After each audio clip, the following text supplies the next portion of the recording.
somebody with a good mic. Nobody eating, right? No chewing on the fucking podcast. I had my pizza earlier. You done, Smooth? I had my pizza way before I even got on camera. What's up, everybody? Welcome to Planet Xbox episode 69, where all we do is the 69. Never mind. But welcome to Planet Xbox 69. Well, Logan almost did the 69 on camera right before we went live. So Right. Oh, man. You bugging the fuck out. It's too early. Bugging out. Oh, man. Pay-per-view, baby. We got a professional on here tonight, man. We got a professional on here. Who? Bless Red. Oh no! Oh yeah. He crumb-solved all the way. What you mean? Nah, he professional with that audio, bro. Right. But go ahead. My mic. All right. Okay. I don't give a fuck about my mic. I am the host, Best Spot, Kid Smooth. We do got a guest with us here today. You can have the honors. Bless Red, welcome to the show. You've been here before, right? Oh yeah. Yeah, like 6 months ago, I think. Okay. Yeah, he got into Optimus Code. Yeah, back with Stevie Wonder. I got Gang banging. Holding gaming back. Isn't she lovely? You be saying that to Sony. Nice. Well, welcome to the show. Happy to have you on. Dope is Jay, man. Mr. What's your video at 10K or 11K? Oh, it's at like 13 now, 13? Something like that. I got a new video I'm working on right now too. So we getting the content up. All right, that's what's up. Yeah, that's what's up. Speaking of everybody talking about audio, like is my audio at least okay? Yeah, you good. I mean, you sound fine to me. Oh, okay. Yeah. Okay. We got Logan, Ole Man Logan. Hey, episode number 69, baby. Playing Xbox. I'm ready to talk about some games. Nice. I've been. Are we going through what we've been playing? We gonna get through it after we just roll these out the way. Yeah. Okay. Damn. Okay. Got like a pepper in my eye. Koi. Yo, how's everybody doing? This is your boy. Woo! Woo! Is that you got that new one? Is that that's the controller you made? Yeah. Like, you was just throwing colors together. No, like you know what vaporwave is, right? The what? Vaporwave, right? It's like an aesthetic. It's like old 90s, 80s aesthetic and everything. And there's like music that goes with it and shit. And I looked up the color scheme, and then I just took all the colors from the scheme and put it together to make like a vaporwave. All right, scheme. Looks like something I would have gotten from a Taco Bell kids meal. Yeah. That's what's up. I'm thinking about making another controller, but it's just like I'm just thinking about it. Nah, don't do it, man. Just buy some games. Like I'm thinking about making another one. Buy some games. I got no games to buy. I've been buying all the games that I want, but damn, bro, you must have a closet full of controllers at this point. I don't got two like you like fellas got a shoe collection, you got a controller collection. Just say it. No, like I got a couple of controllers. Like I got all the ones that they've put out thus far. Oh yeah, no, like man, not me. In the Day Strike camo is actually the one that has like grips on the bumpers too that the regular shit controllers don't have. Like it's really weird. No, there's is it all over? Because there's grips on the bottom. Yeah, like you see, there's grip on them. Like on the triggers, there's grip on the bumpers. Okay. But on the main part of the bumper, not the. Yeah. Okay. Cool. Like, it's really weird. Okay. Nick, man, how you doing? What's good, man? What's good, everybody? It's NickBanks. NickBanks39 on Twitter. Follow me on there where we chase down these hippos. Nah, but yeah, like I got a channel coming up soon, man. You know, gaming culture. You know, you can follow that on YouTube. Hopefully, I can get a video up as soon as possible. I got you with the capture card pretty soon too. That should probably be later this month. All right, yeah, but yeah. I forgot about that. Yeah. So, I ain't forget. I got you. All right. What's up to the chat? All right, so what's everybody's been playing, man? It's been, the games are about to start cooking in. A lot of them are around the corner. I know Death Doors just came out. So, Logan, what about you, man? What have you been playing, man? Well, I just I started up Death Doors today, actually. So I'm only a little bit into it. I actually just recently beat that castle boss that I think everybody's been kind of showing, kind of like right at the beginning of the game. So been digging that, especially today, and I'm excited to dig more into it. The aesthetic to the game looks beautiful. Like I'm loving the enemy styles, and the soundtrack is just insane on this game. Yeah. And I'm really digging the feel and the vibe to it, because I wasn't really big into it first, and then I started seeing all the videos and stuff pop up of it, screenshot stuff, people playing it yesterday, and I was like, I'm just gonna bite the bullet, pick it up and give it a try, and then so far within that like an hour in, I'm very impressed. And then other than Death's Door, I haven't really been gaming too much. We had a busy weekend with my wife's birthday and stuff, and then but I've been playing a lot of that Splitgate. I don't know if anybody's been Splitgate. Oh hell yeah! And I've been digging the hell out of Splitgate. I don't know why. It's just, I mean, it's a free, for like being a free to play multiplayer game. Like, it's a fun game. It's fun. It's literally it's Halo with portals. Exactly. I mean, is the most perfect description of what the game is and what you'd be looking for. I really like the feel, the gameplay, how it looks, and I like it's day one crossplay and stuff like that. So those are what I've been kind of getting into. What's up, Dopest J? I saw you a couple times online. Yeah, I've been playing a lot of Final Fantasy VII Remake on PS5. I've been having an amazing time with that. Listen, I don't know why I didn't play this. Actually, I do know why I didn't play it. I bought the game on sale last year. It was like $20 or something for PS4.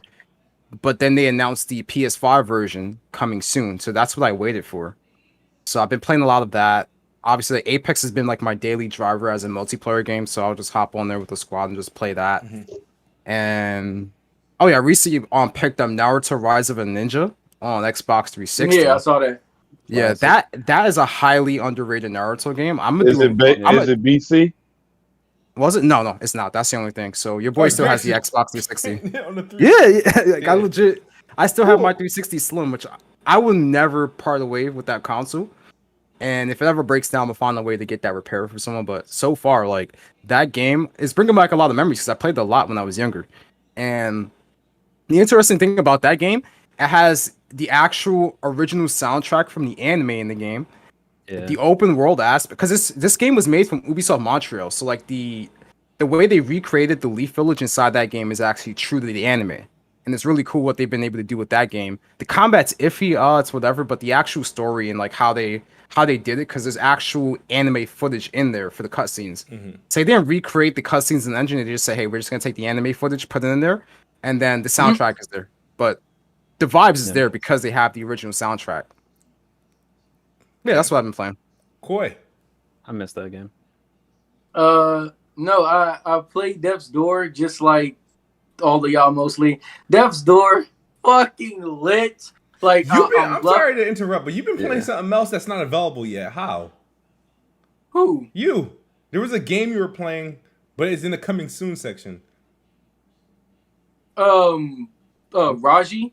Yeah, I think it's Raji. Raji. No, because Raji's coming to Game Pass, but I bought it when it came out.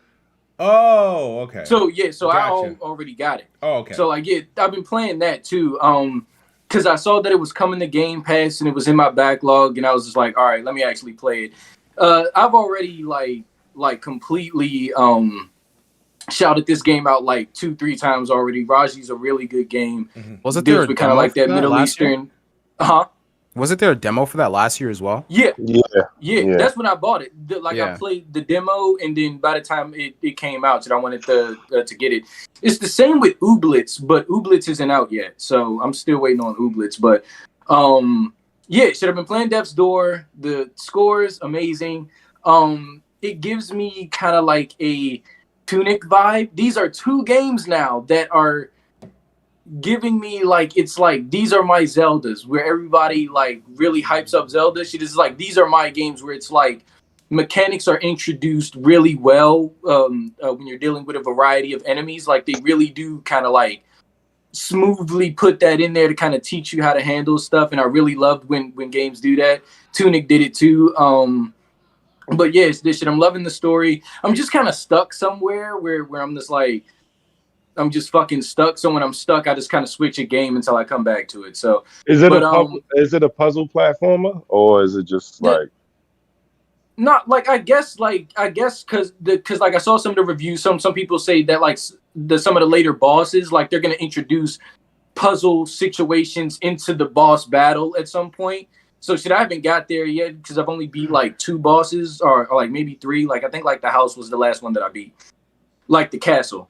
But other than that, like I've been playing Raji, I've been playing Scarlet Nexus, Death's Door recently. I'm at the end of Doom.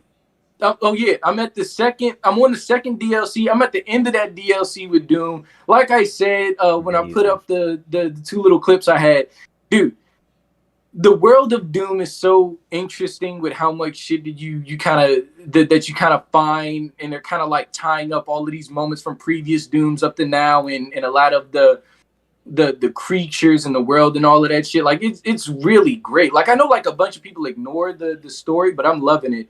I'm just stuck somewhere where there's 2 fucking marauders, and then there's this purple dude who keeps powering these motherfuckers up, and it's killing me. So I just had to put the game down. I was just like, let me chill because it's pissing me off. But other than that, that's what I've been playing.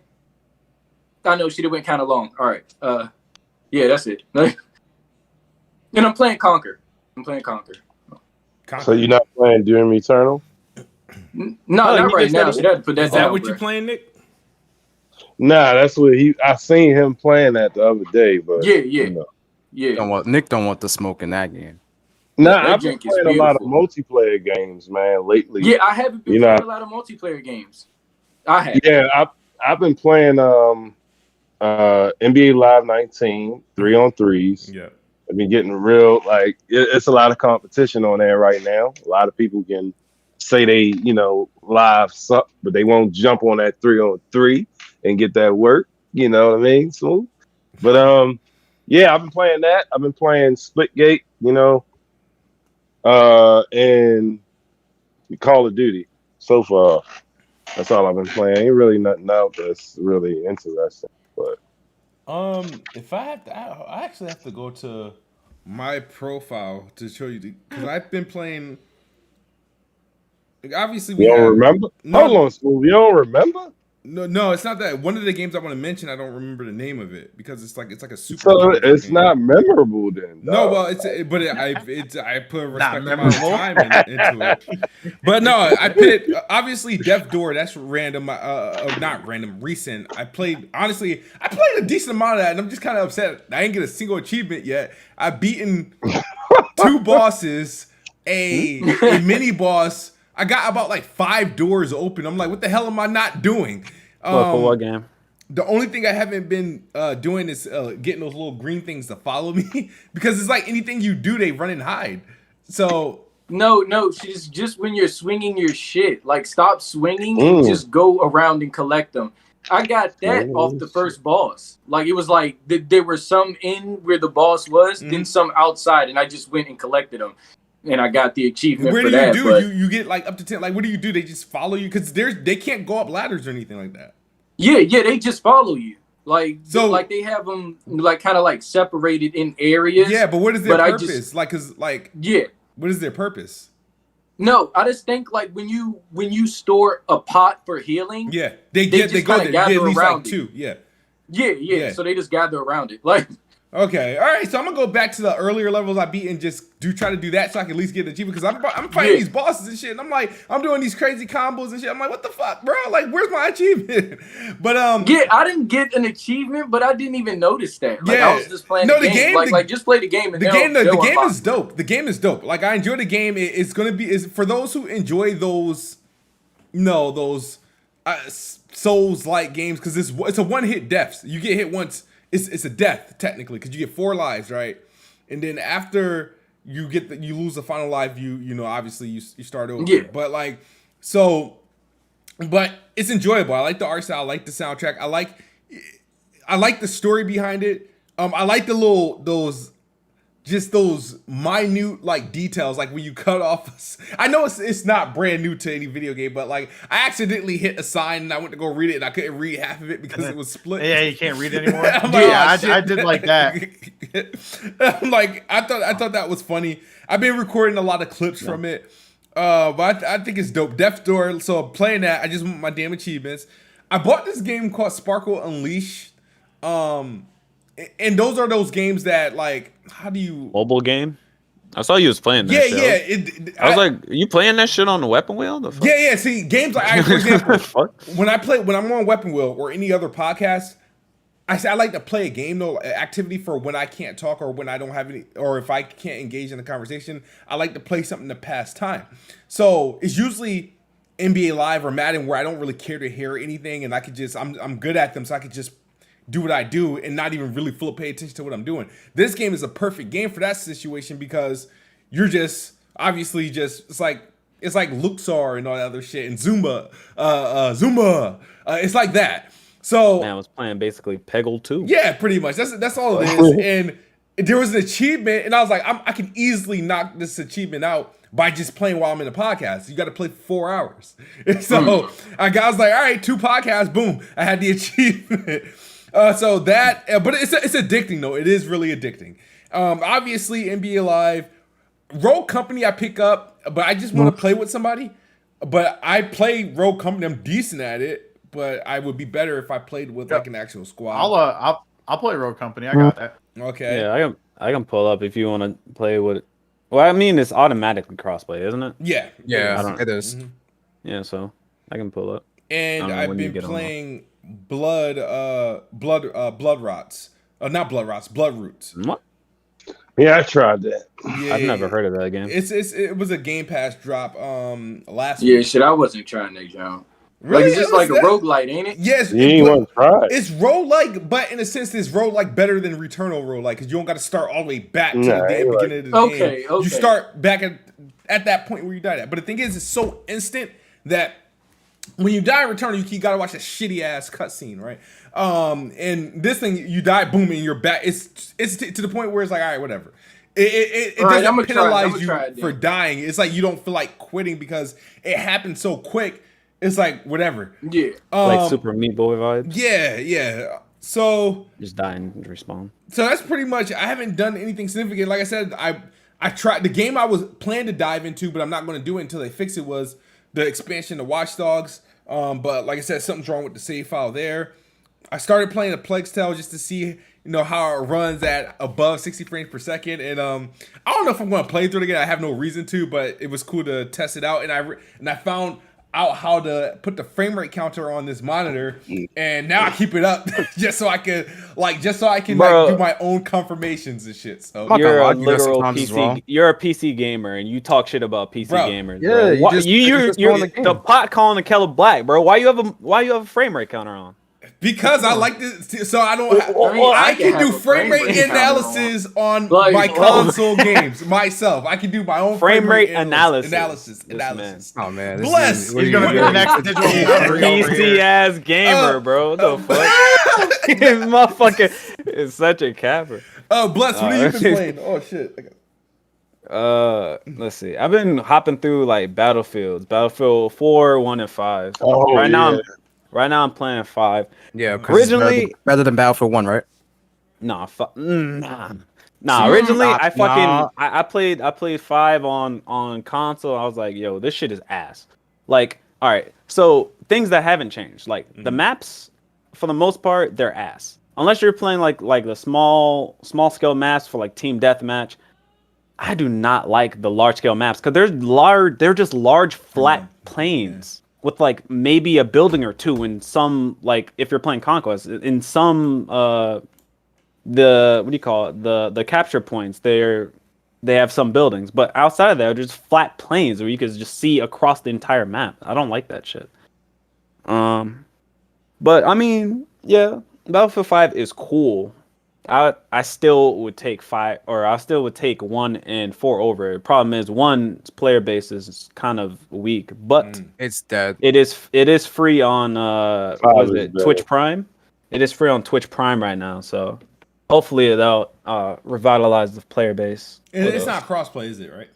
No, none of the Battlefields are crossplay So this is right gonna now. be the first one. so. Yeah, 24. All right. 2042 is going to be the first crossplay one. It'd Yeah, be man. nice for Me them and to Blessed enable Fred been it. on the Battlefield grind, man. We've been backpacking full lobbies, and yeah, I be streaming it.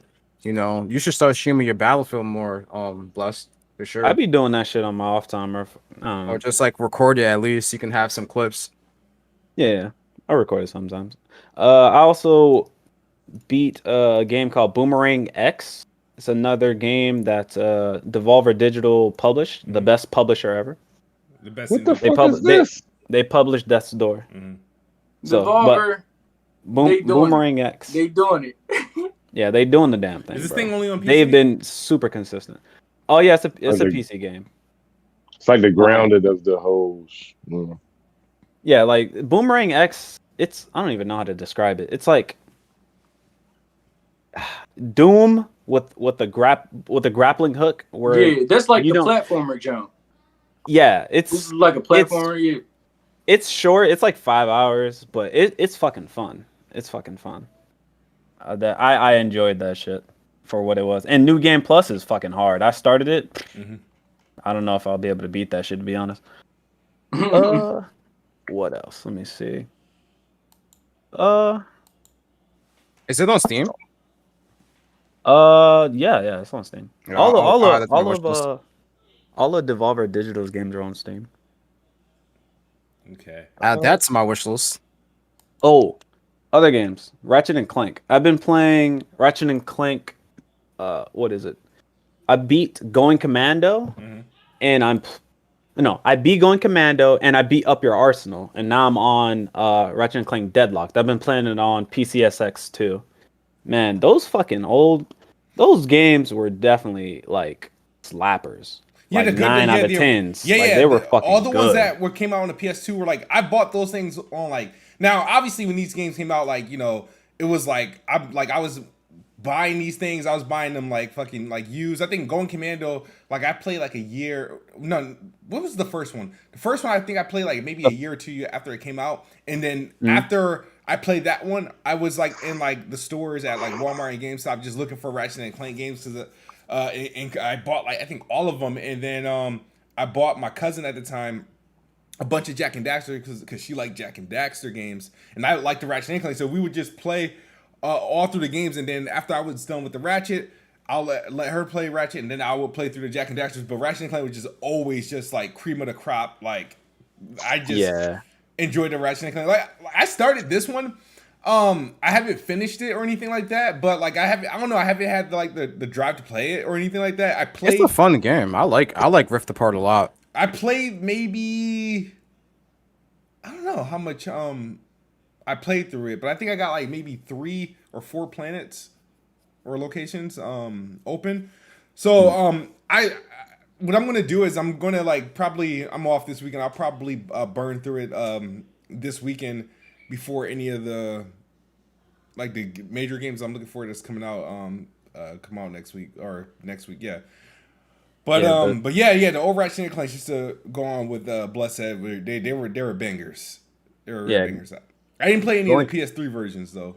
I just went from PS2, and then obviously the one that came out in 2016. I played that a couple times, and now Rift Apart. Yeah, I played 2016. Keep in mind, people, old school Ratchet and Clank fans that played 2016, they're like, or that played 2016, they're like, man, this game's garbage. Now, me, new to the series, I'm like, oh, this game is fun. I like this game. I'm looking forward to the next one. But I decided to go back and play the old ones because all I hear is like, yo, the older ones are all better, bro. What are you doing? So I decided to play them, and sure and behold, they are better. But 2016 is not garbage, all right? It's not garbage. It's like a 7 out of 10 versus 9 out of 10. Yeah, I dropped that job. Yeah, I enjoyed it for what it was because I mean, when you look at the Ratchet and Clank 2016, it was kind of a reimagining of the first Ratchet. I feel like and Clank. it played like the old ones. Yeah, shit, it was for the movie. Like, and it was tied to Yeah. the movie too. Yeah. So I feel like being like a movie tie-in and kind of a pseudo remake. Like, I mean, I enjoyed my time with it. Like I thought it was pretty good. I enjoyed put it it on PS Plus. for sure. Oh, and last game I played was Lego. What's it called? Lego Builders. Fuck is the name? City Lego Builders? Builders Journey. Oh, I played it because I thought it looked fucking amazing. That was Yo, one you of talking about the the ray trace jump? yeah, the ray trace game. Yeah, that looks cool. I originally That looks saw it on it was like I think it was a 3080 Ti showcase or something, or it was something that Nvidia showed. I was like, yo, that game looks crazy. And then Digital Foundry brought it back into my memory when they had that video. I'm like, yo, this looks fucking insane. So I played it. Great music. I kind of suck at puzzle games, but that's a good game. And Lord, it looks real. It looks like real life. It's fingerprints on the blocks, and they're uneven and spaced out. It just looks so real. Yeah, that shit is tight. That shit looked really cool. Like I thought it was just like a tech demo. Like I didn't think that it was actually like a game. I saw it with Digital Foundry, and I was like, damn, like that's crazy what they're doing with that shit. Like how the light bounces off of the blocks and Off everything. the blocks, I was like, yeah, and then like that shit looks incredible. Right. Just to give a quick shout out to the people in the chat. Hustle and Motivate, what's up? Blaine, Drew, Alex, PSX, Salty is Gaming. Who else we have here that I'm missing? Usually Bless would be that's here. pretty much it. Stone King. Yes, I'm here. Shout out to Stone King. All right, so let's get into it. June NPDs came and went, and Xbox has somewhat taken the crown. I say that because they, in terms of money made from the consoles, they're pretty much the winners there. Units sold, obviously Nintendo Switch, and obviously the Nintendo Switch is cheaper than either of the Xbox consoles, if I'm not mistaken. So there's that. So now, just to give you guys a heads up, this is nothing new. They've been doing these things for quite a while. I think for the last 2 years in cases and whatnot. And PlayStation has been accredited of winning NPDs like this, where technically Nintendo Switch sold the most units, but PlayStation's made the most money. But when you consider the fact that the Xbox Series X, there's 2 SKUs, right? And they're both counted in that SKU. So the Series X is $500, and then the Series S is $300. The PS5 is $500, and then the digital PS5 is $400. So by math, the Series X technically still had to sell more to achieve that feat. The Series X and S still had to sell more than the PS5, both PS5 versions, to achieve that feat, to make more money, because they have outside of Nintendo Switch one of the cheapest consoles that is usually commonly more in stock than their expensive console. So if you want to take that into consideration, this happened. This was June NPDs, and the biggest thing that happened in June wasn't a major game release, because Xbox has no games, had no business winning NPD, but they had a E3. And after E3, I do recall seeing a whole lot of people, snatch up some Series X's and S's, and they gained momentum. And I kind of want to know you guys' thoughts. Is this a one and done thing, or is pretty much the ball's in Xbox court moving forward? Not to say that I expect them to win NPD, but I do expect them to be really competitive. To be doing better. Yeah, competitive. Than what they were. Can we also mention this? Yeah. The more impressive thing is that PS5 has more volumes of consoles being sold than Xbox, but they got outsold in June. Yeah. So remember, PS5 2-1 versus Xbox Series X and S, but yet in June, there are more Xboxes gaining momentum over PlayStation. So that's very impressive, and PlayStation is going to continue their momentum. They're not going to slow down anytime soon because there's clearly demand for it. But you're starting to see the interest for Xbox build over time as they're starting to announce more games, and a lot of these titles are looking very, very solid. So I think from now on, it's like we've been saying, 2021 and beyond, right? That's going to be the real test as they start releasing more games. And this whole narrative of Xbox has no games is starting to die right now.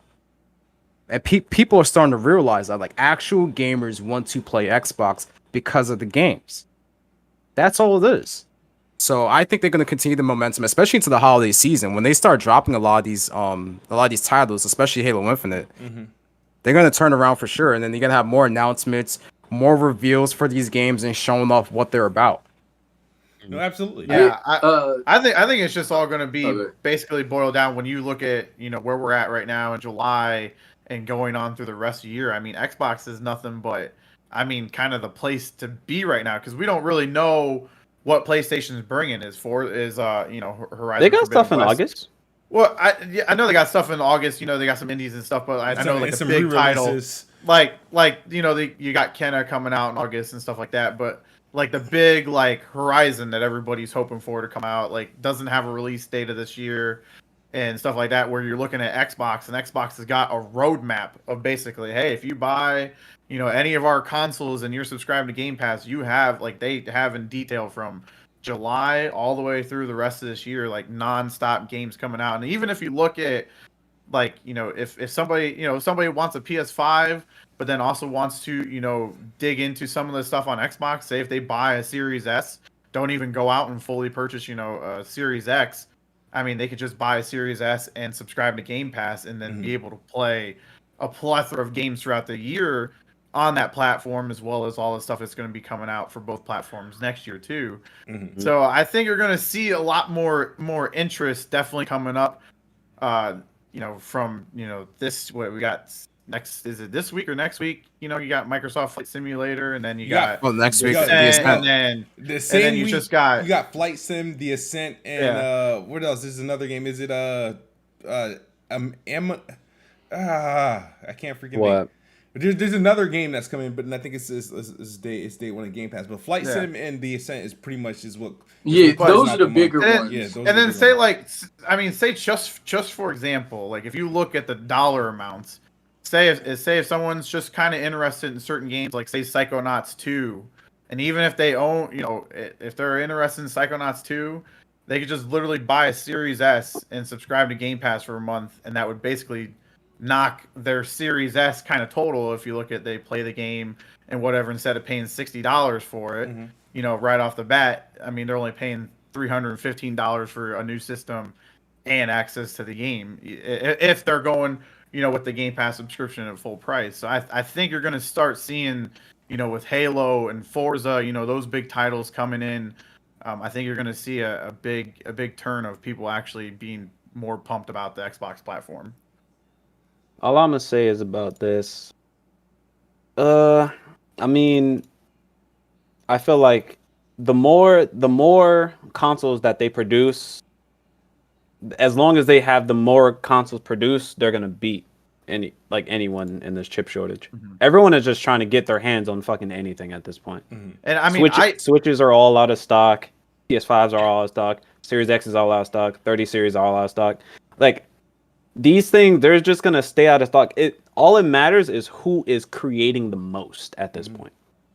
Who's ever creating the most is gonna sell the most. Because the demand is definitely there for these. People are now acknowledging and really highlighting the value prospect that these platforms are kind of offering. So it's I completely agree with everybody here, and including Destin Laguerre.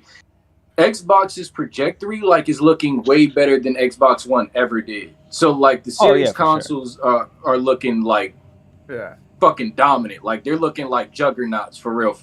If you're thinking about it, how everybody simplifies the Series S just to it's the cheaper entry if you just want a game.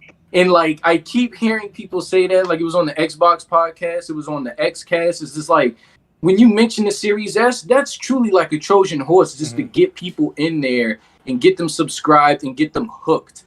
Like he said, we don't even have Halo yet. We don't have the really bigger titles. We just got Chris Tale in there. That's a really good RPG indie junk. Looks like Foster's Family for Imaginary Friends. It looks dope art style. It looks really good. It's just those things are really going to capture people. And Xbox offering so much. It's just the value that they're offering that's just it's changing the playing field and it's changing how people are seeing and perceiving Xbox. It's just like they're just offering a lot, and it's just like for a smaller amount. And I think Destin said it's just like as the subscribers increase, they won't have to raise the price. Cause like they'll be like he said something like that, and I was just like, damn, that makes sense. If the subscriber count keeps increasing, they won't have to raise the price. It'll cover itself. Like it'll cover itself over and over. So like I was like, damn, like that's really smart. So it's just like they got a real good thing here. I'm hoping that Xbox does not mess this up in any type of way. I just hope they just keep putting out the big bangers and keep putting out those little treasures in between, like Death's Door and Cristal. Son, they got it. Like they're at least going to be like neck and neck with Sony. Yeah. That's what I say. Yeah. The foundation's keep with this. They're good. Yeah, by the end of the gen, they're going to be good. Yeah, I was able to actually even get a Series S just last weekend. I'm going to be. It's coming in from Best Buy on Sunday. I get to pick it up. But I literally just bought it because I wanted a secondary system basically to just take it in my living room, because here in my office set up with all my streaming and stuff, I have my Series X attached to it, and I was getting tired of like if I want to just relax on the couch or whatever and just do stuff like that. Since I have more kind of, I think this generation switched to digital and switched to playing games on Game Pass, like my whole entire library is just basically I can take it wherever. So not having a disc on the Series S doesn't really affect me anymore. Mm-hmm. So I was just like, I want something that I can just, have the SSD built into it, have these optimized games. And I mean, it picked it up it was $300. So I'll be able to get that Sunday and kind of get my first impressions on that little beast. Should definitely do a review on that as well. And have both the Series S and the Series X next to each other, like how smooth it is, and just like talk about like your experience at both of them and like your specific use cases for both of those systems in particular.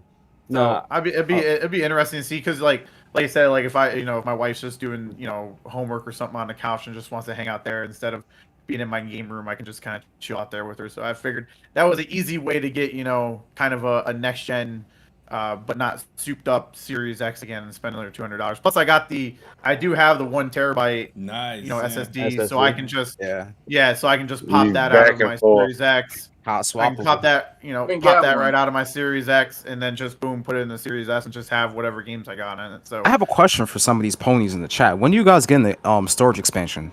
Just a serious question. You guys can reply. You guys can reply. I know that they're gonna get it when they when they're remodeling the digital edition, bro. They're gonna make the storage bay bigger, bro. So it needs a heat sink. They said they're gonna probably take that shit out. They're gonna manufacture that shit out of it. Smooth. What did they say? They said that the 1 terabyte Seagate expansion was anti-consumer and it's $220. Oh yeah, they said because it's proprietary. It was like, like you were saying all that shit, right? Yeah, but guess what? The SSDs that you're gonna have to buy for the PS5s are gonna be more money. They're gonna be more money. Oh yeah, they're 100% gonna be more money. They're gonna be more comparatively congratulations, storage wise. That's probably why they haven't released them, because they sat there. It's because of that heat. And they were just like, because you're right. There is no because even.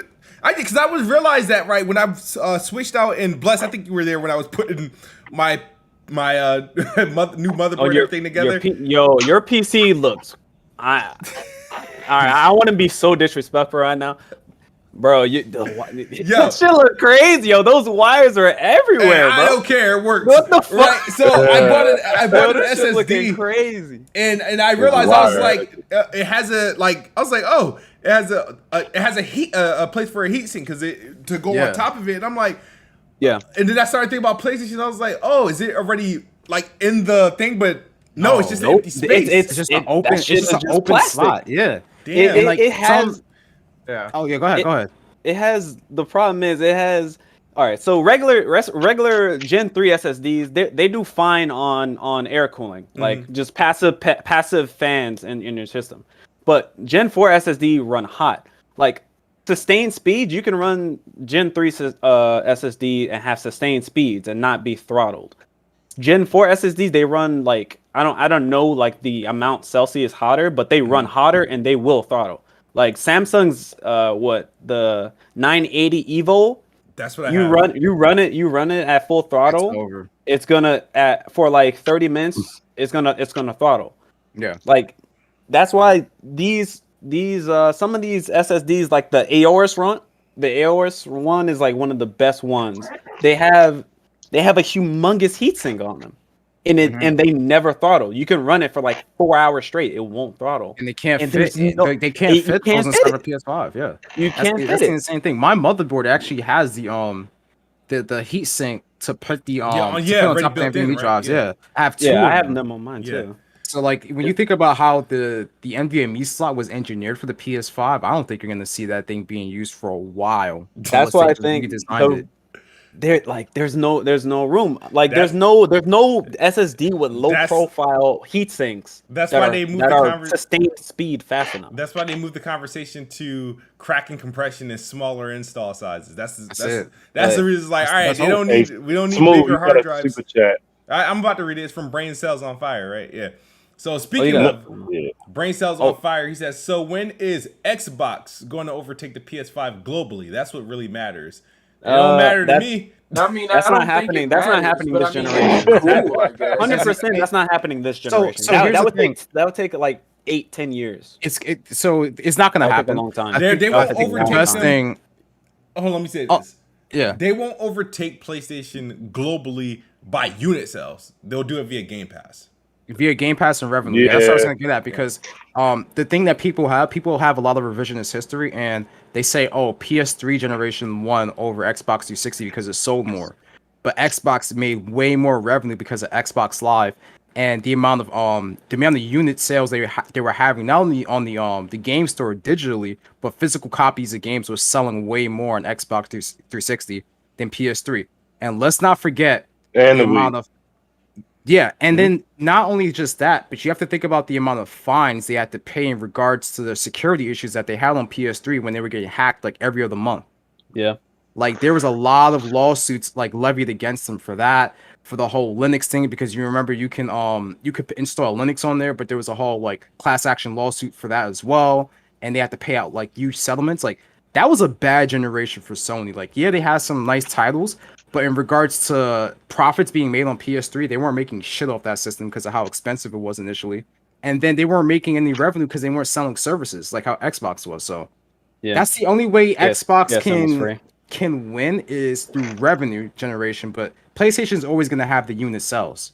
That's just Yeah. the way it is right now. For them to break through in these markets, they will have to do a ton of work, and that's not happening within one generation. That's Yeah. going to take 10 years Yeah. to break through these what do you call it? These markets. These regions and Yeah. stuff like that. Yeah. That shit doesn't happen overnight. So Yeah. Carlos Alvarado for $2 super chat. He says 8 months, 261 days, no SSD. No SSD. Do they demand better? honestly, No. if No. it's a year and they don't say anything about that SSD, that's a fucking It's done. humongous L. If That's it's a L, a bro. full year passes and they say nothing, that is so bad. That is so bad. The thing Bless is, they're gonna, Red. It's almost like hold on. it's almost like a got a forgotten question. thing. Like what? They I got have a to say question for something. Bless Red though, yo. What? Do you think they're gonna be as loud as they were with the Psychonauts and the Xbox Live Gold is being free to play? Do you think they're gonna be as loud as that about the SSD slot? The Are you talking expansion? about the PlayStation fanboys? Nah, the What do you fan. mean? It's not only the fanboys, bro. Like at this point, PlayStation BG has been a on a tear on huge Twitter. community. Yeah, and I don't even think I've seen a video from BG yet about that. Well, here's man the has thing, because this man That's has been more on a tear. troublesome. they're That's they're more gonna troublesome deflect. than they got there. They're gonna deflect. So here's what I've been seeing on Twitter in regards to that, because I've been seeing people like address it Yeah. and saying, "Hey, where's that SSD expansion at?" And the number one thing I've been seeing is Kraken. Kraken. Yeah. The But that's only going to get you so far. You're going to run out of space. Yes, because here's the thing. Yeah, that's great. They but said you're you gonna could run out of install. space. They said you can install all of Sony's first-party titles on the SSD without running out of space. And I said, listen, those are not the only games people are playing. They have backward compatible games, even current gen games like Black Ops Cold War and Warzone, which takes up in the hundreds of gigabytes. They did not shrink. No, Those games did not shrink. So it's like you can't say, oh, I can install all my PS5 exclusives. First of all, nobody owned. Well, I'm not gonna say no one, but not the majority of PlayStation gamers own all the PS5 exclusives. That's just a fact. So to mention that, it doesn't make any sense. Two, you have to have something there. I mean, I have my I have a Western Digital Black, which I install nothing but PS4 games on, and then I save the internal for PS5 games, and that's been helping me a bit. Yeah. But that's it. Like that's my solution for now until they come up with something else. Yeah. Like the fact, oh my god, like you should there.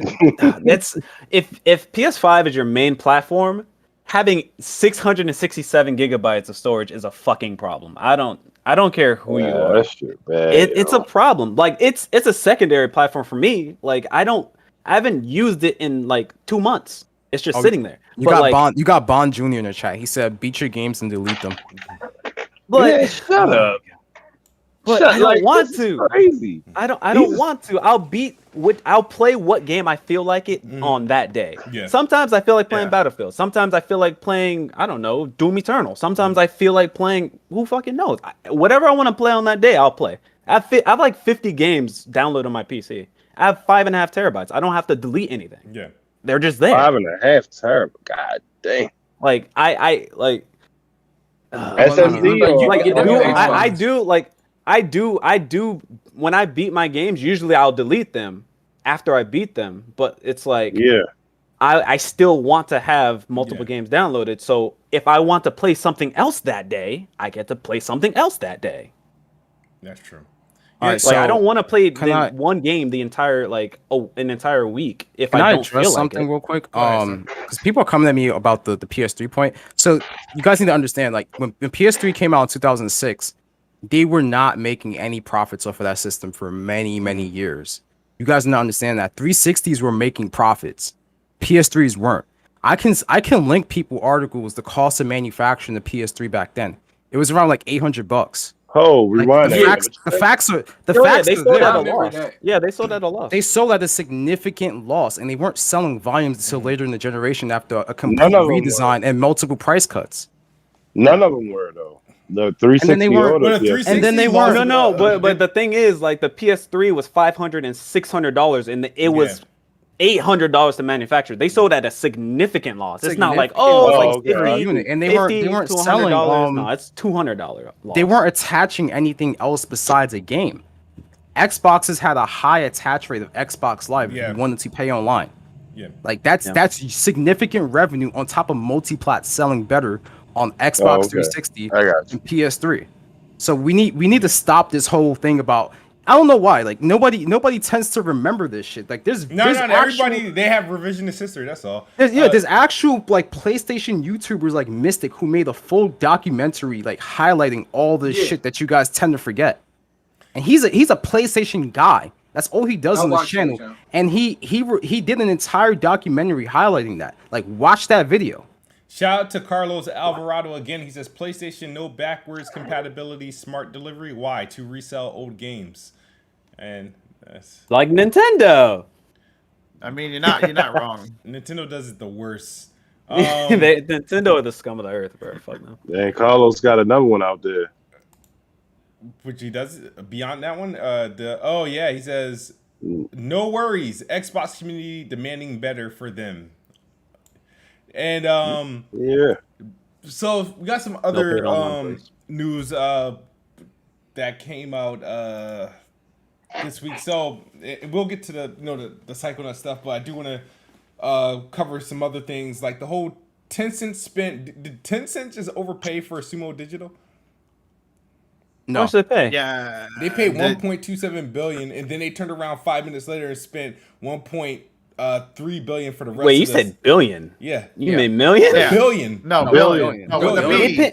Wait, B. for Sumo Digital? For Sumo Yeah, for Digital. Sumo. Yeah, Yeah. they made what's the name? They don't Sackboy own anything. and They make Crackdown. Crackdown 3, Crackdown. Sackboy. They don't own any IP. The Sackboy, yeah. They don't own Sackboy. shit. What the fuck did they spend the money Yeah, on? but they make So, wide let me- variety of games. Not Yeah, only let me Crackdown. tell you what. Games for a everybody. billion? Wait. I need a really a billion? So yes, Hold a on, billion. hold on. Yeah, a billion. Sumo. If you look at the market cap for Sumo and their Yeah, valuation, look at it's that around shit. 800 million right now. Well, it was 800 million, and so they got bought for 1.2 billion. So that it makes sense why they paid a little bit extra to get them. Like you're not going A to little pay bit. the same exact money to buy them. Like there has to be a little bit more money thrown in there. And they own 13 studios. They had a total annual revenue of like $6 million. They have over 1,000 employees, and they made Sackboy, Crackdown 3, Little Big Planet 3, Hot Shot Racing, and some other games. So there's multiple studios there, as well as a lot of assets that they have as well. Like, Yeah. Okay. Like I Tencent- didn't know there was multiple studios. yeah, I thought it was it's- just Mhm. one. no, it's 13. It's 13 Hell studios no. for a wide variety of different projects that they do. So it's not just Oh, okay. games. There's other things that they do. Mhm. And I've been following this whole Tencent thing for a while because they raised $8.3 billion recently. This is reported back in February, from Tweaktown as well as Bloomberg, and they've been gearing up for acquisitions for a while. Like the 8.3 billion, I believe last year was like 4 billion. Like they're trying to raise a lot of money to break into the industry and like buy up all these studios and acquire them. So I mean that's on them. Apparently they were gonna do something with Take-Two in terms of like trying to like do a hostile takeover. I don't think that's really working out well for them right now. So this is like the best thing they can do until they look at other studios. They're also supposed to be in the talks of buying Crytek as well. Yeah, Yo, yeah. you know what It's though? just about to be a This whole goes monopoly. back- That's really what. This goes back to what I Oligopoly, was bro. talking about. Oligopoly.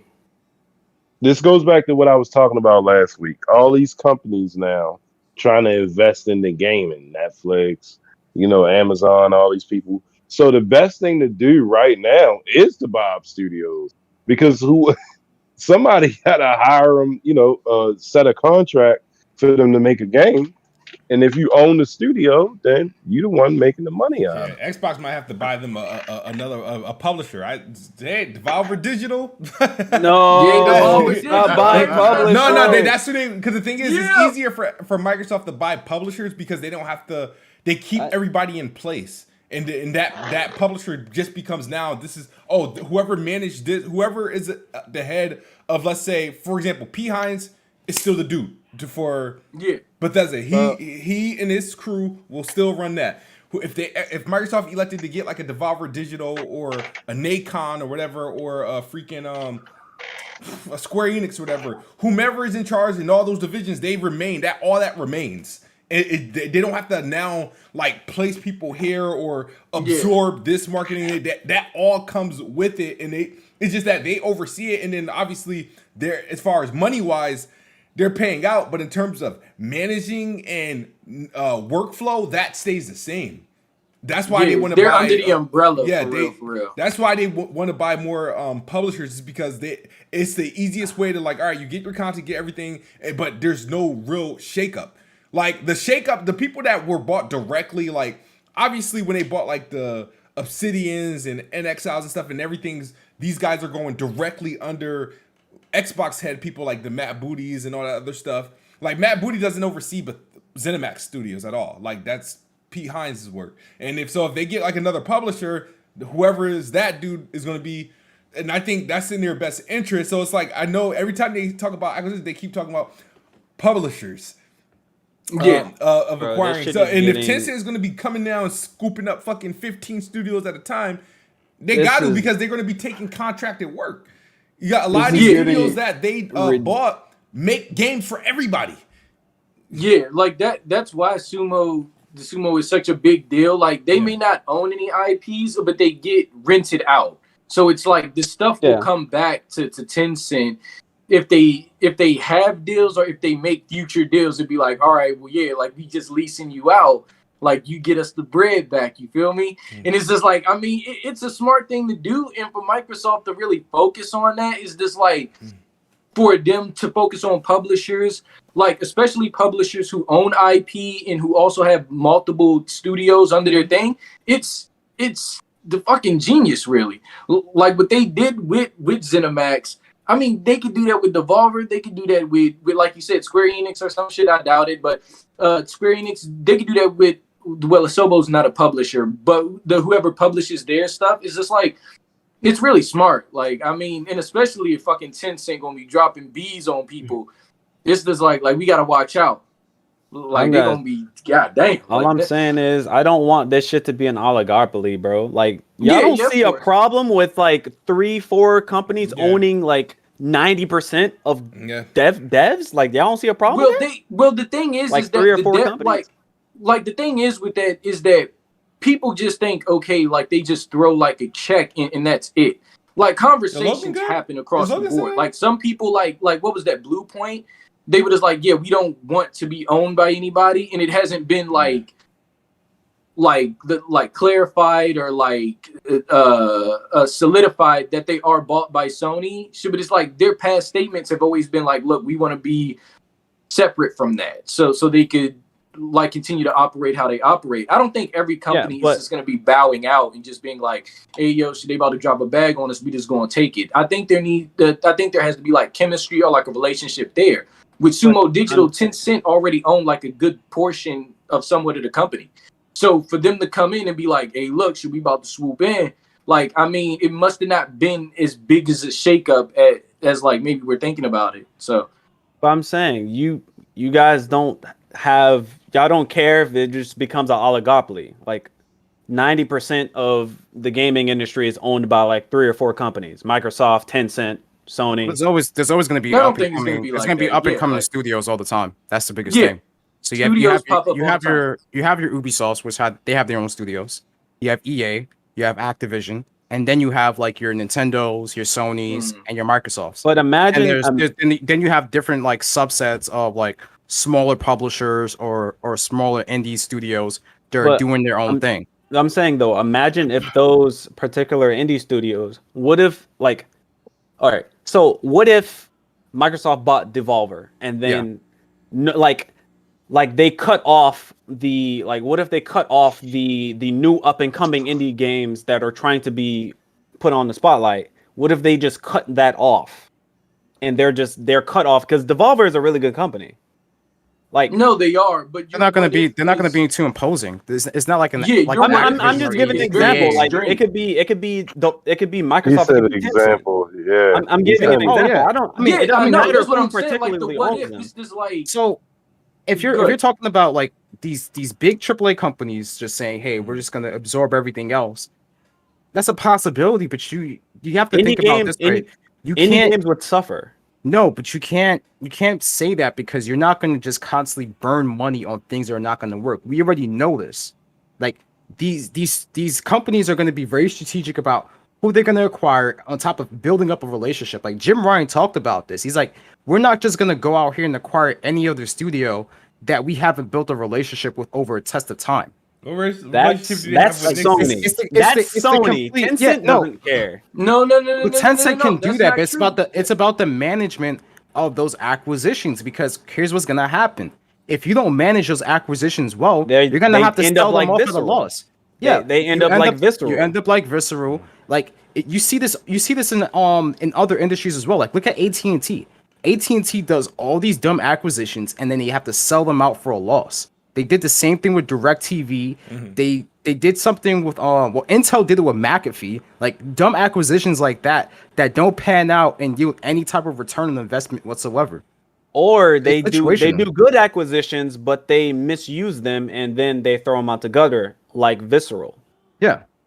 Like the thing, like that can be a possibility. That could be a possibility for studios within these publishers that these companies want to buy. No, but it's it will indie studios will suffer because they will have to create relationships. And keep in mind, like obviously, like with Sony, the indie studio policies with Sony would be bad. Like say if Devolver was purchased by Sony, and people you've already seen these indie developers feel some type of way with how Sony like handles their philosophy, their philosophy with indie games. So imagine if they're trying to reach out to Devolver, but Devolver is owned by Sony, so they have to follow what Sony's guidelines are. See, but the thing And is, it makes think this is things gonna harder be- for indie games. I don't think it's going to be a huge concern because I don't see them just willy-nilly saying we're just going to buy these indie studios. It's Like not the- going to happen that way.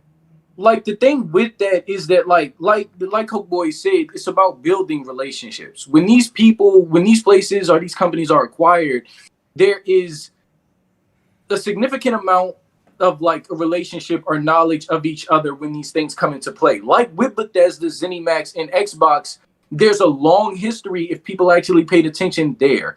So just like with Housemarque and Sony in that situation, or like even with the people who made Spider-Man, Insomniac, there's always a relationship between these companies when they get acquired, for the most part. Like, so like these, and I think that's what Jim Ryan and like Phil Spencer, like they like to focus on, at least, is like nurturing these things over time, where a lot of people like to shit on Xbox because they weren't nurturing and they weren't doing any of that in the beginning. Like they've had like a long-standing relationship. It seems like they're building some type of connectivity with Devolver as well. Like they did the deal with the Creature game. Like a couple of Devolver games have been in Game Pass. Like you have like the Shadow Warrior games and all of that have been in Game Pass for a good amount of time. The like you had the Carry On game in there, then you got Death's Door in there. So it's just like they're building up these relationships, in Asobo too. She just like they're building up these relationships. I don't think any company is just going out there buying up anything. Tencent is kind of like a skeptical thing right there, but it's still this like they did own a percentage of Sumo. They own a So, like, percentage them- of like everyone. They own. Yeah. They tried. they own like a percentage of They everything. tried to buy Ubisoft. Like they're trying to own. Yeah, like, they're they're trying to trying. own the gaming industry. But Yeah, that's what like- I'm saying. It's just And I don't know like- what Tencent even does to even make money. Like, Yeah, no, I don't. I They feel like do, it's they like do a some lot sort of of- mobile I games. feel like but it's like they, a shadow government that like fucking infiltrate. China. Like, But China. but that's what I'm Yakuza. saying is this like I know. Tencent, like it's like they have their hands in a lot of people's shit, but they're Hold not on, going my to bad, get guys. everybody. is Logan So frozen? like that's the thing. Is Logan frozen? yeah. Oh shit.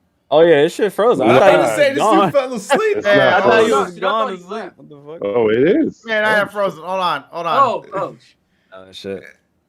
I had to Yeah, rewind. he's I was just- watching on Hey. YouTube. I was like, where'd he go? I Uh, was like, yo, they're making Yeah. videos, man. Nah, he did something with that PlayStation and it disabled his camera.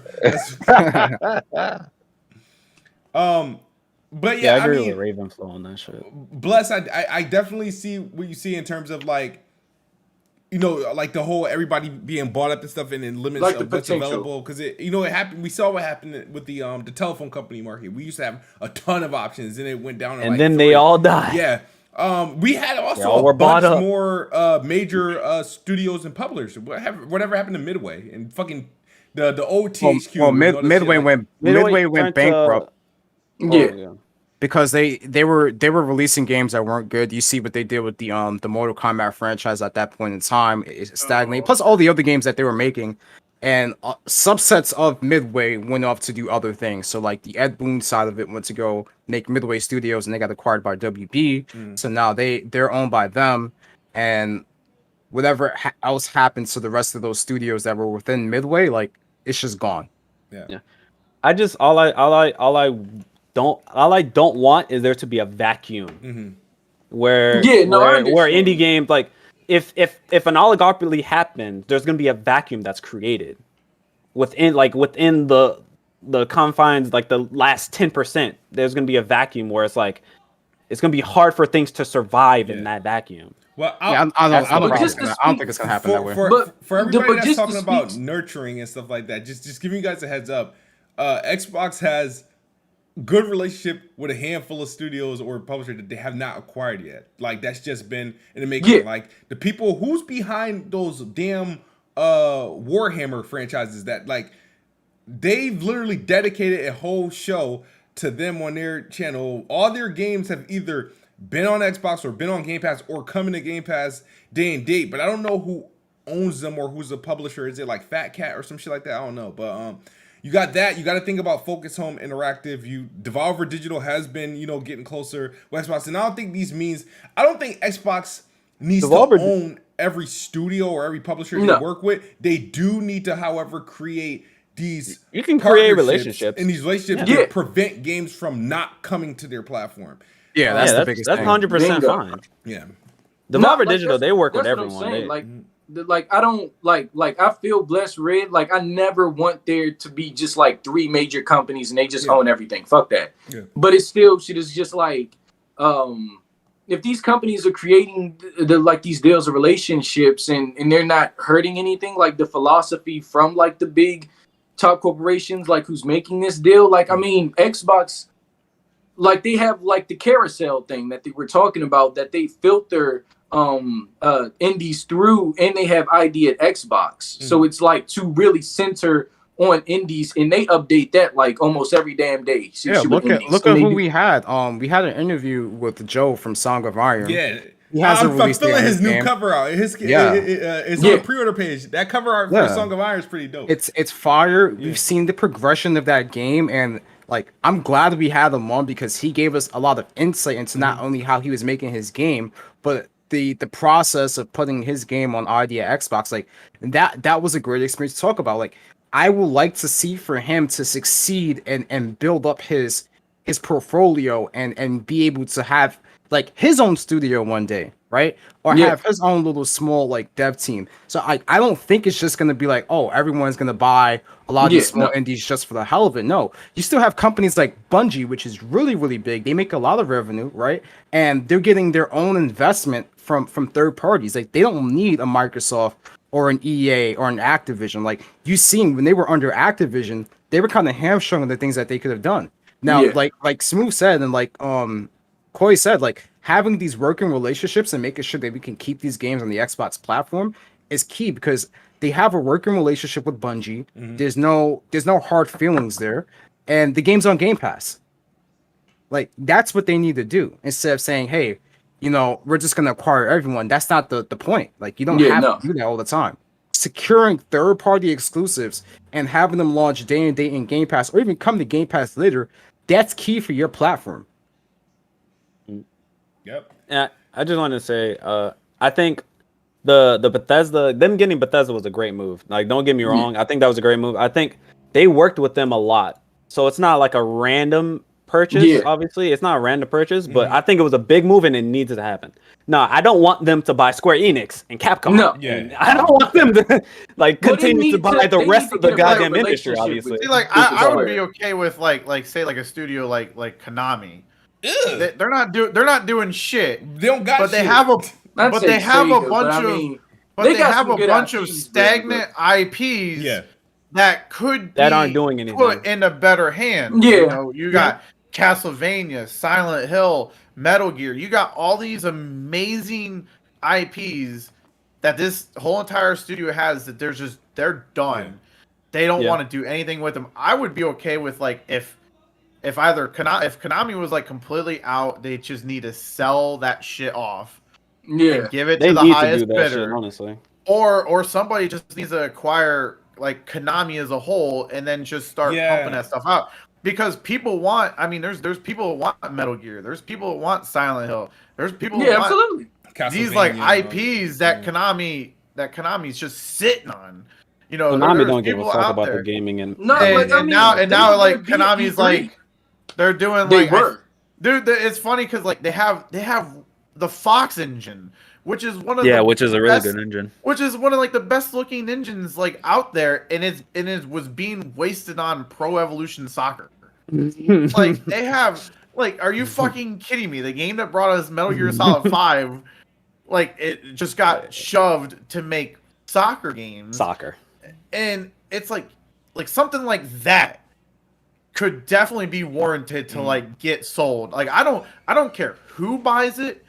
I don't care if it's Sony. I don't care if it's Xbox.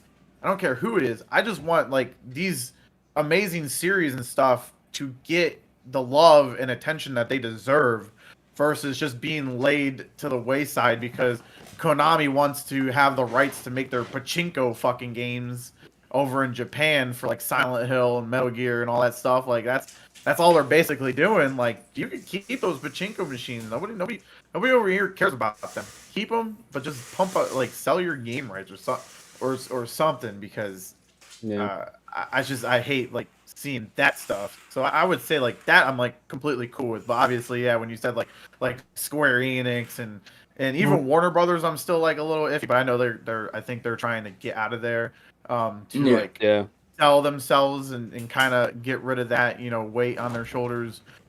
But there's just a lot of stagnant series out there that are just kind of held under that I would like to see be brought to life.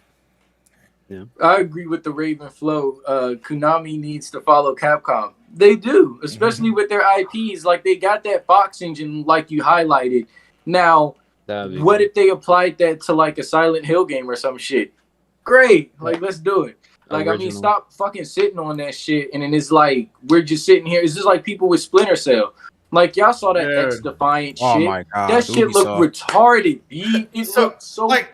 It looked uninspired. Like it looked, it looked soulless as shit. Man. Like I was like, wow. Talk about because I know you got a lot to say about that Splinter shit. I mean, did you Splinter Cell? Like Splinter Cell, I get like everybody's wanting like Splinter Cell, and it's been like the thing that they've been called for years. But logistically, if you look at the numbers, this Splinter Cell series, they went down in sales year over year over year. I think right now, since there's such a high demand for it, I think if they put out a Splinter Cell game, that it actually would meet the sales demands and stuff like that. The XDefiant, like I'm not upset with the XDefiant. I like it. It does look like your generic first-person shooter and stuff like that. It looks like a mobile game, shit. And so like, but like for me, I'm kind of looking at that might be my filler to fill in what Call of Duty is going to miss this year. Because we're in almost August, and there hasn't been a damn word about the new Call of Duty. It's other than obviously the rumors that we got about the Dev Hell Sledge. Mind you, I have not been a fan of any Sledgehammer game that they've done, like themselves. So like I'm not even really excited for it. So when I saw XDefiant, I kind of it did look like Call of Duty. It did look like a fast-paced type thing. So like that, and it's going to be free to play. So I'm kind of interested in that game just to kind of maybe fill that first-person, fast-paced, kind of shooter. But then at the same time, I'm like, why are we just slapping Tom Clancy's name just on everything? Like Tom Clancy was like a hardcore right-wing Republican, like political like agenda warfare and stuff like that, and then you got this game, dude. He would be like sitting there like, wow, I'm not giving you my rights to my name to be used at all if he was still alive, because you got this. He sold that shit to him I think it was like 2013 or something or 15. Yeah, I just think it's weird that they're trying to slap Tom Clancy on everything when it has nothing to do with Tom Clancy. Look at Rainbow Six Extinction. Look at Rainbow Six Extinction. Don't even get me on Rainbow Six Extraction, dude. That's like the most bonkers, dumbass looking game. Like y'all heard what they said about XDefiant, right? Shit, it was like fucking my bad, man. But it was like they said that it was like fucking punk rock or some shit, and it was it was like fast paced, like punk, like punk kind of aesthetic stuff like that. And so, go ahead, Spoon. Super chat. Brain Cells on Fire. He says PlayStation 5 just announced 10 million sold. You mean VG Charts just announced PlayStation 5 10 million sold? So you could take that with a whole grain of salt if you want to. Yeah. Here's the thing. While we're on Splinter Cell, I think that like companies, like we talk about Konami, we talk about Ubisoft, like how they're not managing like a lot of their IPs well. Like you look at what EA is doing with Skate. Like Skate was a franchise that people have been demanding to come back for a better part of a decade now, and they're finally bringing that franchise back. And like they showed the little teaser with the mocap, and I'm like, yo, this is going to be so epic because like I'm a huge Skate fan. You ain't seen it? Teaser. Go to Skate. They dropped the teaser on their Twitter and on YouTube. Like they showed like hardcore Skate fans. Where they like this, there's a whole bunch of like hardcore Skate fans in the community. They had them in the video giving feedback, and we're like, "Yo, this is going to be some next level shit that they're doing with this game and like the world." And then they showed actual skaters doing mocap for that. I was like, "Yo, this is what they have to do." Like, Oh my god! Don't get me Yo, started. if they Skate is do amazing. like I'm sorry, like, I'm Is EA Play tomorrow? That's tomorrow, Yes, right? yeah, it is. Yeah. Okay. I so just are they want gonna to be make sure talking I had about that. Skate?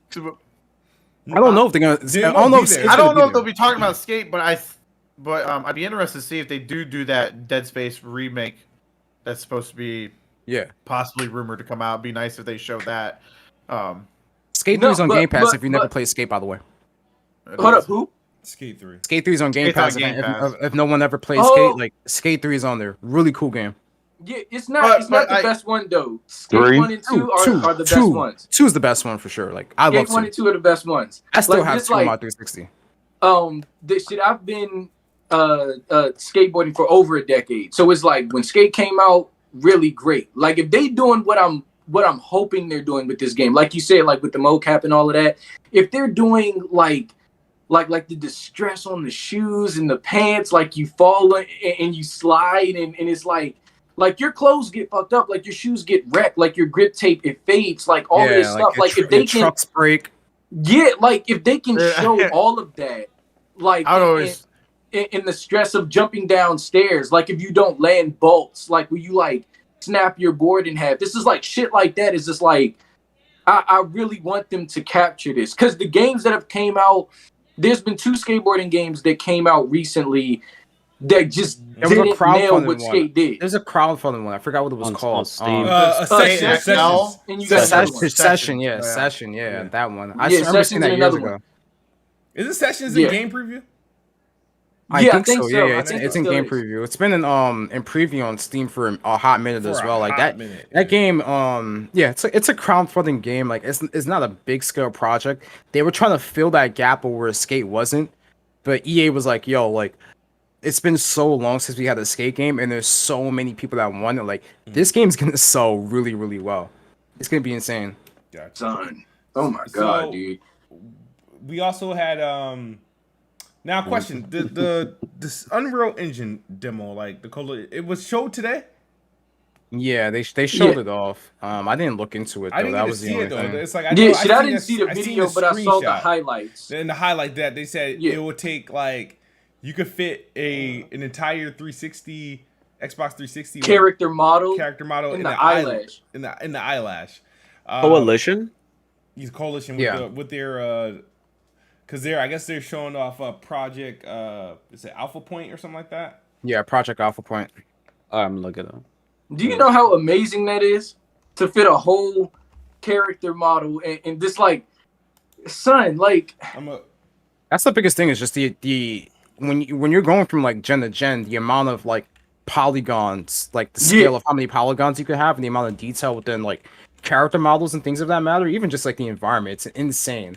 They said that it was 15 times the number of triangles on the average from Gears of War 5 from the demo that they had recently from Project Alpha Point. So like you could just imagine like Gears 5 looks wonderful.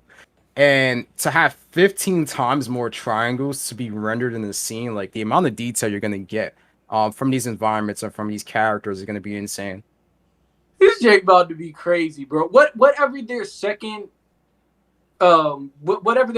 game that they're working on before the next Gears is gonna look good. Well, you gotta Like think whatever about it. they're just kind of like doing and testing it out, it's gonna look hella good. These like before guys- Gears 6. The Yeah, coalition it's gonna look really are good. outside of Epic Games, which I don't even think their games are all that impressive. The coalition is the best adapters of the Unreal Engine. Like I don't know Yeah, any they other were always the showcase. developers or team that makes the best that gets the best out of Unreal Engine outside of the coalition. The only other person or only other team I think of is Batman Arkham Knight Rocksteady. That's on Unreal Engine 3. That shit looks incredible. Okay, well, yeah, it's Yeah. a damn. If you have Also, to, Ninja Theory. What they did with Hellblade, I like Hellblade a lot. Like the visuals of Hellblade, insane. Yeah, they look good. Yeah. And what they're trying to do with Hellblade 2 is ridiculous. It is. It is. Yeah, so I mean, some idiot tried to compare the demo Epic made versus the highlights that they made with Alpha Point and the highlights that they were talking about how you could fit.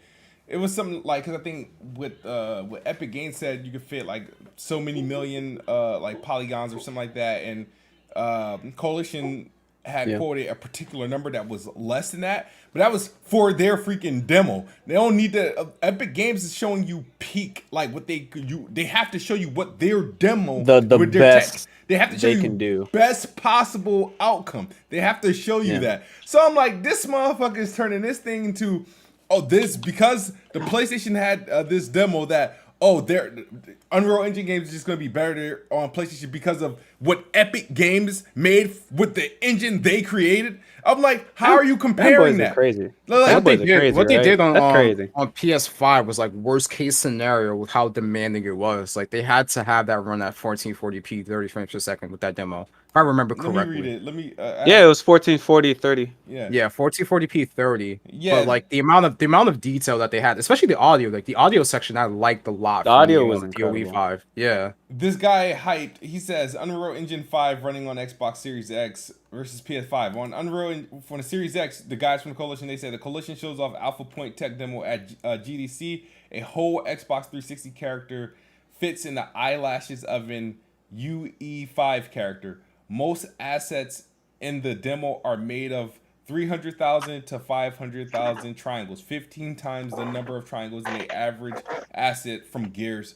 5. So these are, and this dickhead There's a lot. posts, all right, when they were doing the Lumen, when they did the Lumen Land of Nanite demo, they said it includes close-up and statue built from 33 million triangles with 8K textures. He highlighted that.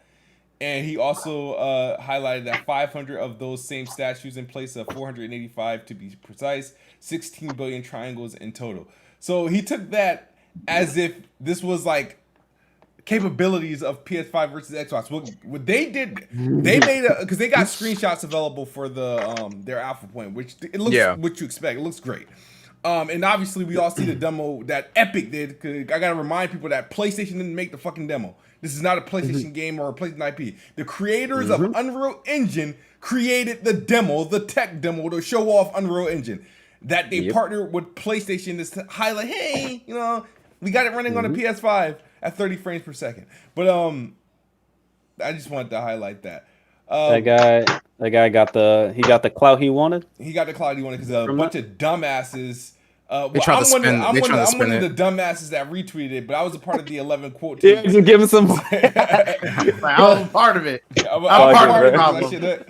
I'm part of it. But it has a surprise. It has an unsurprising 420 likes. So people I've seen people say some crazy things, and people just run with it, man. Run with it, and they're in belief.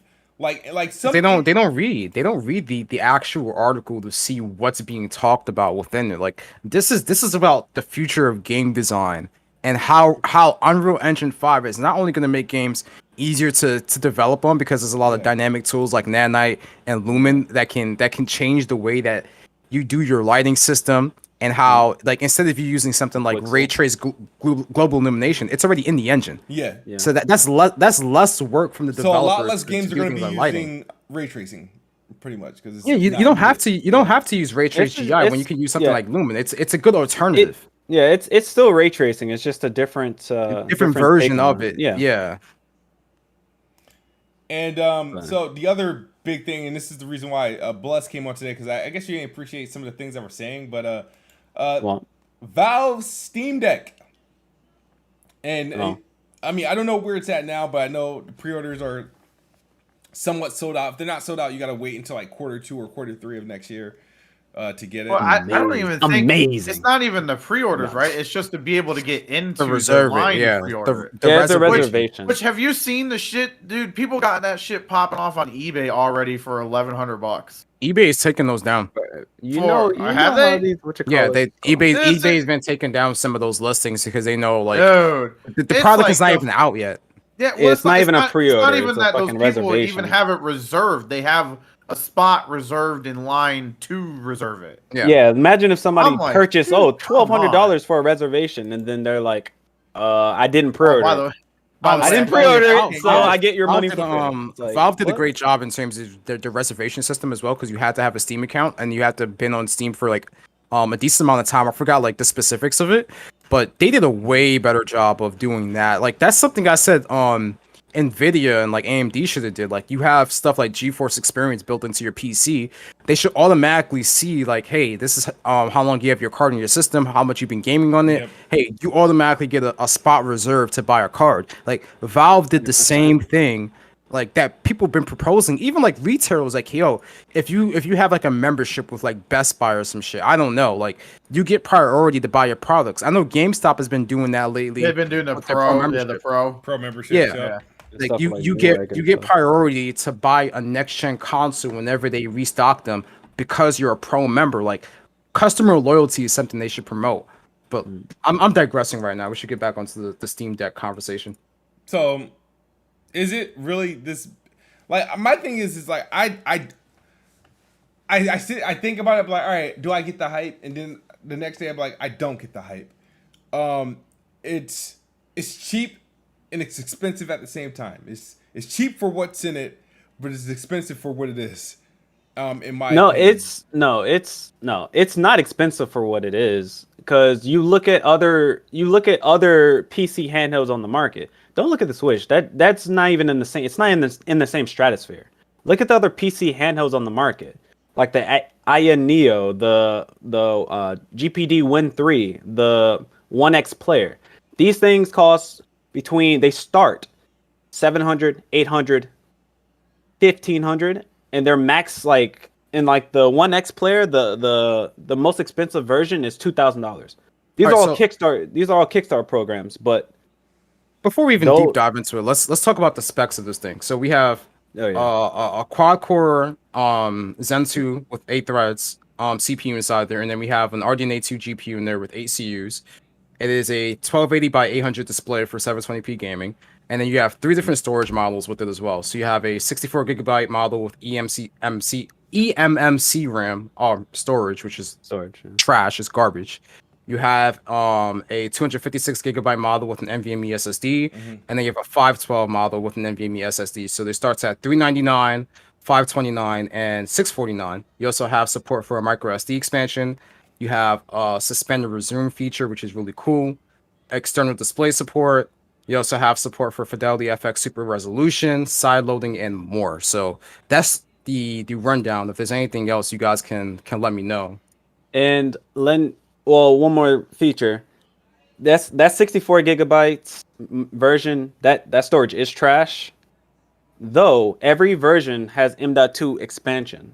So if you want to get the $400 version, you have to strip that Steam Deck apart though.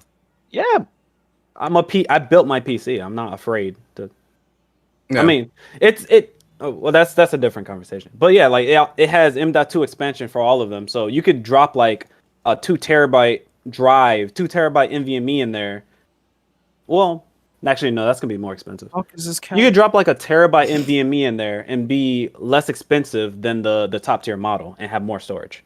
The thing about the 64 gigabyte, like somebody in the chat just said, just longer loading and download times. No, like your games your game is going to run like trash on eMMC storage. Like it's not just about it's slow. Like it's worse than hard drives. Like this is the type of storage they put in Chromebooks.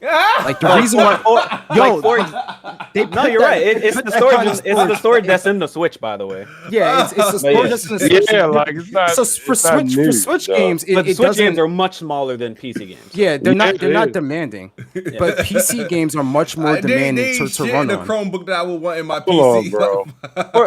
For example, like there's games that are on PC that obviously recommend a SSD, even for like even the minimum specs recommend a SSD, like Avengers. You try to play that, I wonder what the experience would be. Your frame times would probably be terrible. And then streaming in assets from eMMC storage is just like it's not ideal whatsoever. Like I said, it's worse than hard drive. That $400 version really shouldn't exist. It wasn't supposed to. It's just to get the pricing down. But it was more than anything else.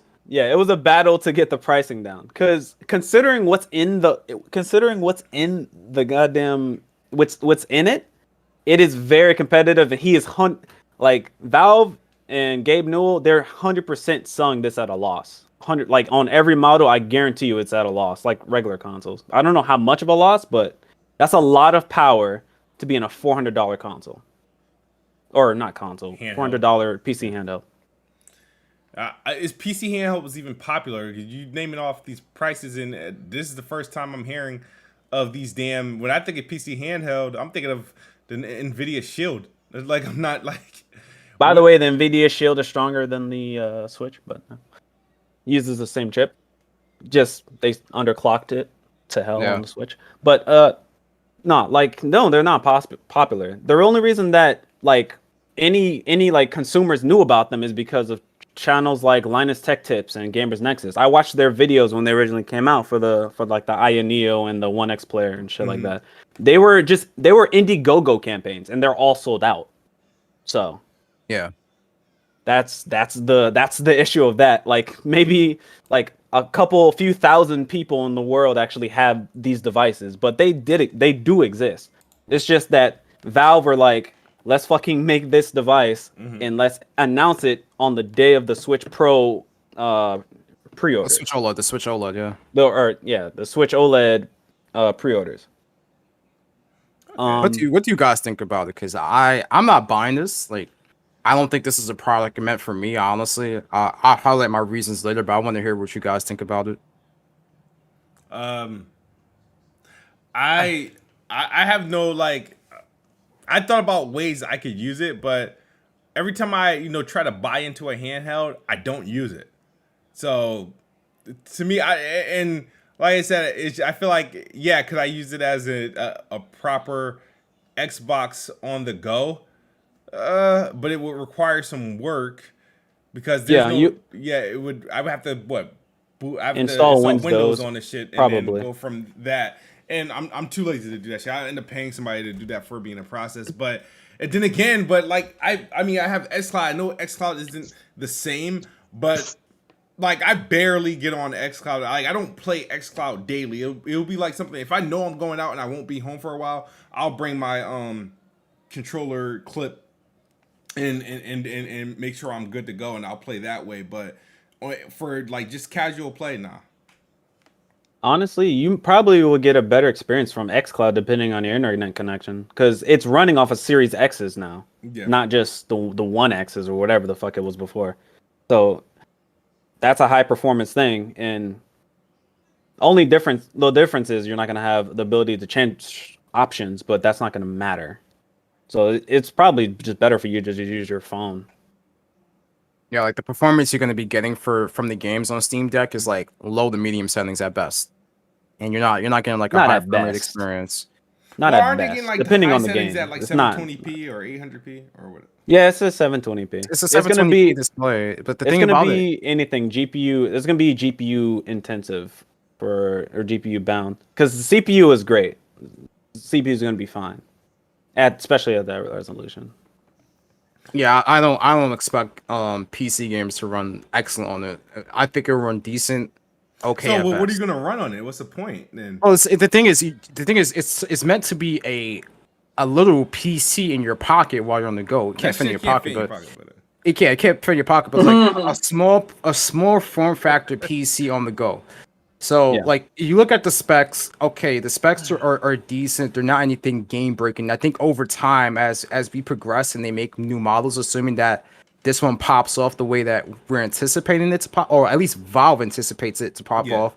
APUs are only getting stronger as time moves on, and they can put a stronger APU to run games at like high settings at decent frame rates. But right now, I think this is more of a trial period to see, like everyone's been saying they want a Nintendo Switch Pro. Right? And I think the reason why people want a Nintendo Switch Pro, this is at least my reasoning, is that they want to play Nintendo games at better performance. But you're not getting that from Nintendo, at least not right now. So the thing is, hey, I can play my PC games at this and not the best like performance, at least newer games, because older games, like I bet you try to play Left 4 Dead 2 or something on there, you're gonna run it fine, no problem. Oh yeah, 60 Easy. FPS log. But if you try to play something like Death Stranding, which is pretty hard to run, which they actually showed somebody from IGN playing Death Stranding, and they strategically like placed the camera in such a way where you're not seeing how the game actually looks, but if you actually like look pretty closely, it doesn't look good because he docked it onto a TV, with Yeah, the yeah, USB-C, 'cause it did not look good. Like Death Stranding did not look like it was running well. The visuals didn't look good at all. I'm never gonna have this docked to anything. This is a handheld device, bro. Yeah. I'm not having this Did docked they to even show anything. the actual dock? 'Cause I have a know the PC, dock is so gonna it's be like, what? The separate. dock is something coming soon, but there's no Yeah. dock option right now. But you can use a USB-C adapter, like a USB-C to HDMI, Yeah. or USB-C to DisplayPort to a monitor or TV. So you have a lot of compatibility options with that.